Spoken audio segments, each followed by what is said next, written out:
पहले तो तहसीन पूनावाला जी, मैं आपसे पूछना चाहती हूँ, हिमाचल प्रदेश में आपकी सरकार है, गौमूत्र सरकार है। नहीं, बिल्कुल गलत बयान था। मैं तो मानता हूँ इस चीज़ को, और इससे कांग्रेस को और इंडिया अलायंस को बहुत नुकसान होगा। लेकिन ये चीज़ का आपको क्रेडिट भी देना होगा कि आपके इंटरव्यू के बाद सारे कांग्रेस के लीडर्स, मैं आपको बता रहा हूँ, आपने आपका इंटरव्यू देखा जिसमें जो माननीय सांसद है वे उठकर चले गए, और सभी कांग्रेस के लीडर्स ने प्रेशर डाला इंडिया अलायंस पर कि वे माफ़ी मांगे, और उनको माफ़ी मांगनी पड़ी। तो इसमें आपको भी बहुत बहुत बधाई हो, क्योंकि सब लोग आपका इंटरव्यू देख रहे थे, वो वहाँ से उठकर चले गए, अनकंफर्टेबल हो गए। उसके बाद उन्होंने ट्वीट करते माफ़ी भी मांगी है। तो ये कांग्रेस ने प्रेशर डाला। लेकिन मैं बड़े विनम्रता से पूछता हूँ, ये गलत है, मैं इसको सही को गलत नहीं, गलत को मैं सही नहीं कह सकता हूँ, लेकिन अजय आलोक भाई है, देश के गद्दारों को गोली मारो देश देश को, आज तक माफ़ी मांगी इन्होंने? मैं तो कह रहा हूं गलत है, इनमें हिम्मत नहीं है कहने को गलत है। ये फर्क है, ये अंतर है। ये लोग नहीं कहेंगे जो गलत है।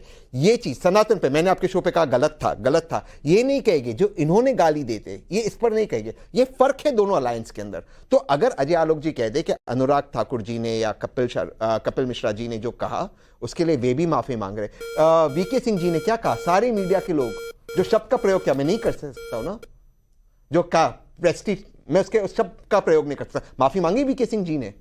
तो ये लोग जो शब्दों का प्रयोग करते हैं इसके लिए कब माफी मांगेंगे? चलिए इतिहास की तरफ चले जाइए, क्योंकि अभी कहने के लिए कुछ नहीं है।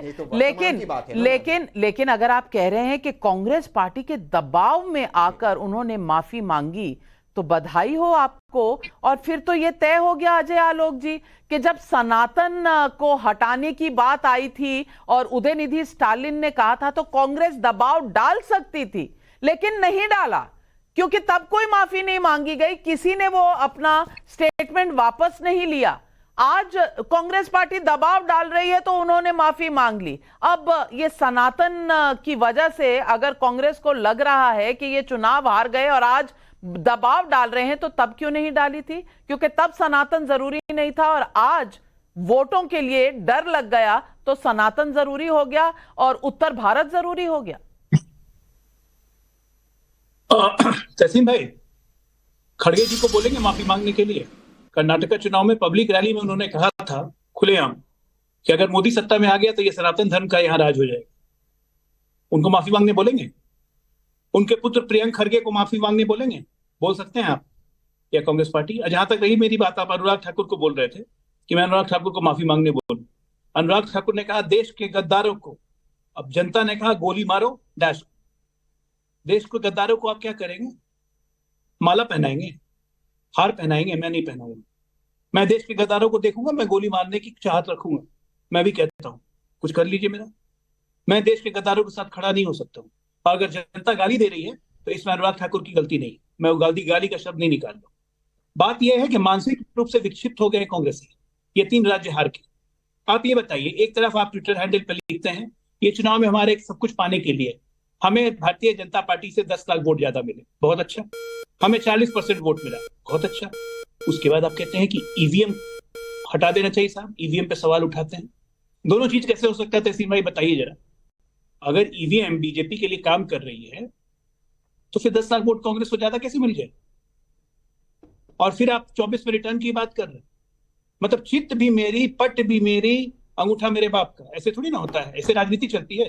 परसेप्शन तो आप लोग खुद ही डिफाई करते हैं ना, कॉन्ट्रडिक्शंस आपके अंदर इतने हैं। और फ्रस्ट्रेशन में मोदी को कोसना, मोदी को गाली देने से क्या होगा भाई? मेरे से कुछ नहीं होगा। इंट्रोस्पेक्शन अपने अंदर कीजिए कि गलती आप में है, हमारे में नहीं है। आज अभी दूसरे शो में समाजवादी पार्टी बैठे हुए हैं, एक और प्रवक्ता बोल रहे थे कि बहुत अच्छा हुआ कांग्रेस हार गई तीनों में, अब इंडिया अलायंस मजबूत हो जाएगा। बताइए, ये अलग विश्लेषण है, करते रहिए आप, मैं क्यों करने जाऊं? मुझे क्या मतलब है? मेरा तो फोकस, हम लोग जिस दिन से कल परसों से रिजल्ट आया है, कल से हम विश्लेषण कर रहे हैं कि 48% हम मध्य प्रदेश में हैं, 46.8% हम छत्तीसगढ़ में हैं, राजस्थान में हम 43% हैं। हमें लोकसभा चुनाव तक यहाँ 55 पहुंचना है। हम तो मान के चल रहे हैं कि आप जो भी इस देश में सेकुलर की बात कर रहा है, सेकुलरिज्म की बात करना मतलब मुसलमान पटाना, और कुछ नहीं है सेकुलरिज्म। क्योंकि हिंदुओं की बात करते हैं उसको आप सांप्रदायिक कर देते हैं।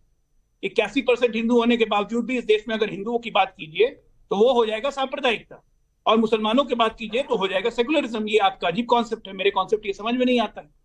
देश की बात कीजिए, देश के हितों की बात कीजिए तो आप कहते हैं कि ओ ये अति राष्ट्रवाद पे ले जा रहे हैं। अरे देश की बात करना अगर राष्ट्रवाद है तो ठीक है, हम राष्ट्रवादी हैं, आप मत कीजिए देश की बात। एक पर एक कॉन्ट्रडिक्शन आपके ऊपर है। दूसरा, आप कह रही थी नविका जी संजीव जी के बारे में कि कम्युनिस्ट युग है।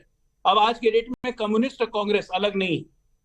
आज देखिए कन्हैया कुमार की इतनी हिम्मत है कि वो कमलनाथ को सीधी ट्वीट करके और बयान देके दोषी कह रहे हैं कि मध्य प्रदेश में पार्टी को हाशिए पे ले आए कमलनाथ और राजस्थान में पार्टी को हाशिए पे ले आए अशोक गहलोत, अपने मन से इन्होंने चलाया है। तो ये हमारी समस्या तो है नहीं, ये तहसीन भाई की समस्या है। बिल्कुल, तहसीन भाई तो कमलनाथ जी से क्लोज भी हैं। बिल्कुल, और ये बातें तो आचार्य प्रमोद कृष्णम जी ने भी इनको बताई है कि आचार्य जी ने कह दिया है कि अब कांग्रेस नहीं रही, सेंट्रिस्ट नहीं रही, वो लेफ्ट की तरफ चली गई। पर आप सही कह रहे हैं, ये इनकी प्रॉब्लम है, इंट्रोस्पेक्शन इनको करना है।